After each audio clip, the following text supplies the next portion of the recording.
Hello, I'm Jed, and welcome to another episode of Essential Artists. Today we're going to be looking at the paintings of Simon Bisley, a new school comic book and album cover artist from England who is most famous for his work on Conan the Barbarian, Judge Dredd, Lobo, and his collaborations with Glenn Danzig.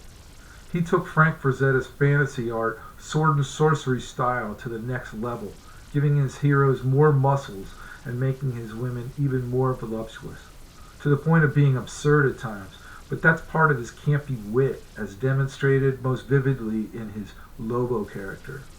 His impact on our culture is subtle but undeniable, though unknown to the majority of people on the street. I love this artist's work, seriously. He's one of my favorite comic book artists, along with Mobius and Martin Amen.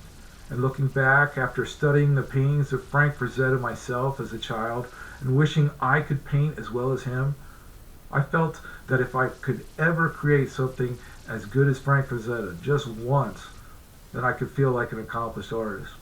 Well, Simon Bisley did it, and not only once, but hundreds upon hundreds of times, taking Frank Frazetta's muscle-bound swordsmen in ultra-heroic poses and scantily clad women with exaggerated figures and took them to the next level. I saw some of his work in the early 1990s, which blew me away, but really I had no idea at the enormous bulk of this artist's corpus. Hundreds upon hundreds of paintings, all finely detailed, which is impossible to convey in this upcoming video. Bear that in mind, this is just the tip of the iceberg. Like always, if you find this artist's work interesting, you should do your own research and find these paintings yourself, because they deserve more than 4 seconds of screen time.